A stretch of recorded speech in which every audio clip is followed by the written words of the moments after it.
It was a cheap shot. It was a really cheap shot from Lycona.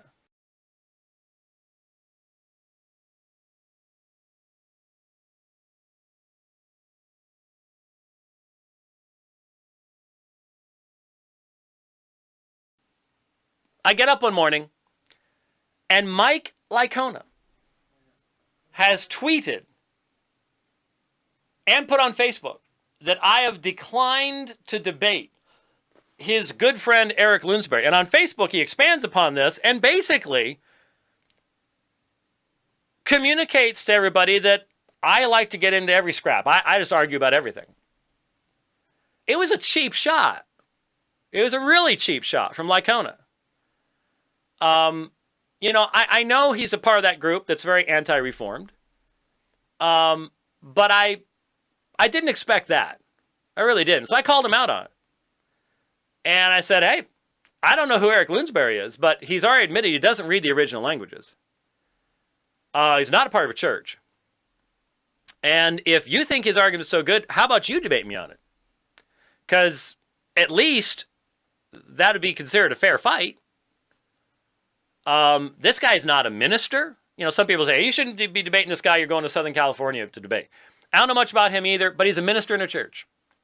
Lane, if you want to argue about it, complain to Lane Chaplin. He set it up over there in SoCal.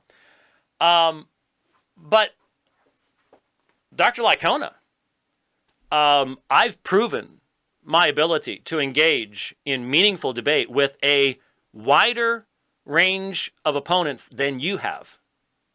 So you got no reason to be ducking this one. If you think that Calvinism is the doctrine of demons, as Eric Lunsberry said in the tweet that you then promoted, when do we get together? Let's do it. Two accomplished debaters. We've debated, you and I have debated many of the same places, many of the same people. Shabir Ali, I've debated many times. How about it? So I thought it was a cheap shot. And I really don't expect him to take me up on the offer, but we stand ready. We stand ready. So Lunsberry goes to, what was amazing was that Lycona would say this based on a single tweet. That's all I had. They're assuming that, well, since he called and talked to Rich, I know everything about every person that calls Rich Pearce, and so I know all about this.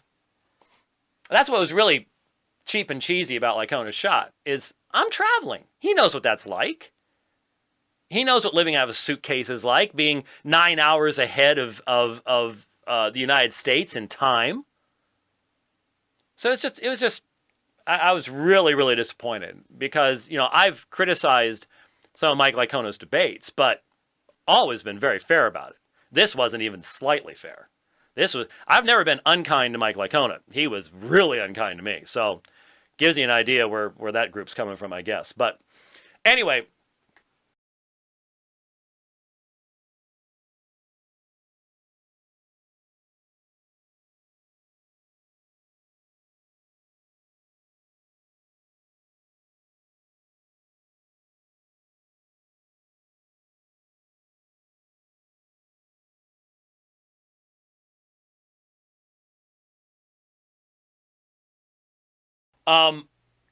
Next, while I was gone, I'm going to try to get through all this. It's going to be tough. I'm trying to remember here.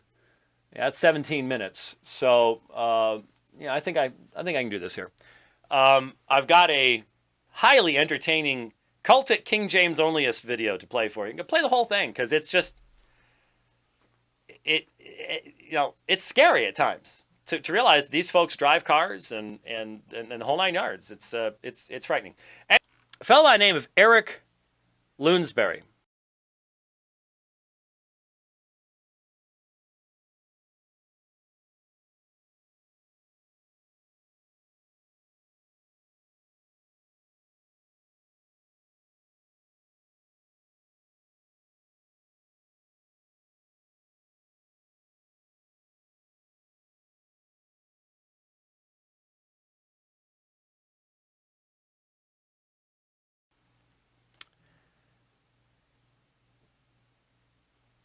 At some point, I think it was in an airport, But it doesn't matter. Maybe it was once I had gotten to Joburg or to Cape Town, or I don't remember.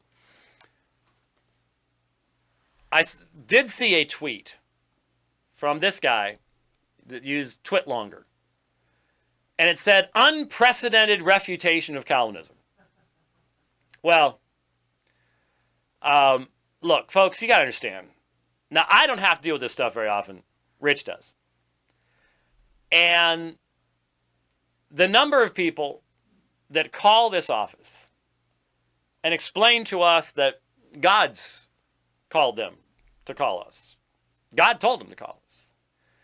And sometimes it's God's telling that person to show us why the Trinity is wrong or why the Bible isn't the Word of God.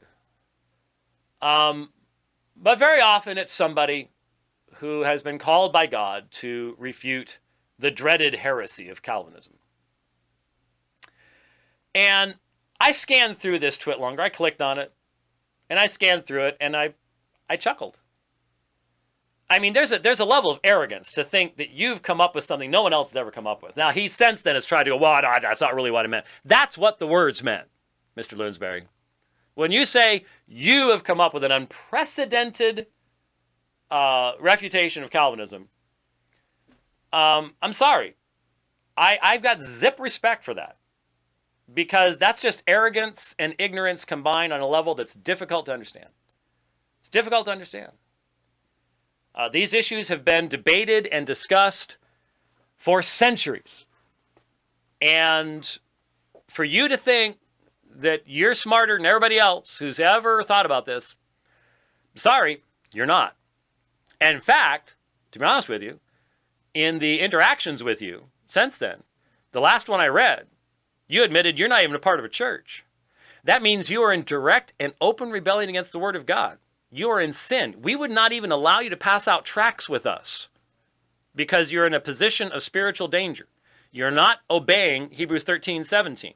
You're just like the King James only screechers who also told us. Now, some of them go to churches, normally King James only fundamentalist Baptist churches, but many of them pulled the same excuses that you pulled in explaining why you're not under the biblically mandated obedience to elders. And so you put all that together, and then I discover that somehow this guy knew a friend of mine back in the last century named Randy Churchill.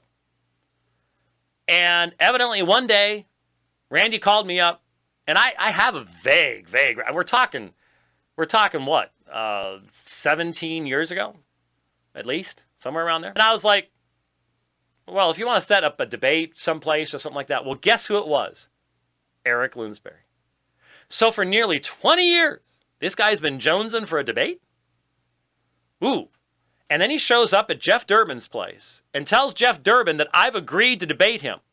I somehow don't think he told Jeff that was 17 years earlier via cell phone and that I didn't have a clue who this guy was. I mean, we're talking stalker here, okay?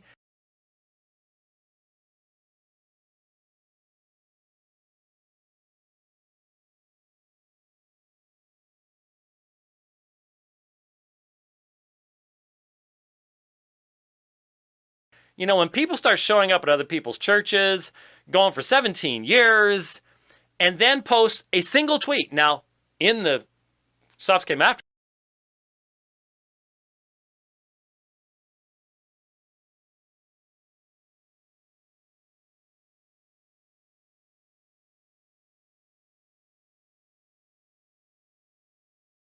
James White, director of Alpha and Omega Ministries and an elder at the Phoenix Reformed Baptist Church. Yeah. I suppose if you had 94 wives or however many wives it was that Brigham Young had, and we have had some enjoyment over the years looking at the pictures of Brigham Young's wives. Because let me tell you something. There were some really homely women in that picture. Oh my. I would be a heretic too if if go ahead, what do you want to say? Because you know what I'm talking about. Saying about how Russian women look like Russian men and wondering why that is. Russian women got a lot up on. And it's amazing because you go to Salt Lake City and there's some very pretty ladies up there now, but there doesn't seem to have been back then. Or Brigham didn't meet them, one of the two. I don't know. They say, "Oh, you're being mean." No, folks, if you haven't taken the time to look at some of these ladies, oh my, I would have been a heretic if I had been married to 94 of them too. We got to give that man some leeway there. It was a cheap shot. It was a really cheap shot.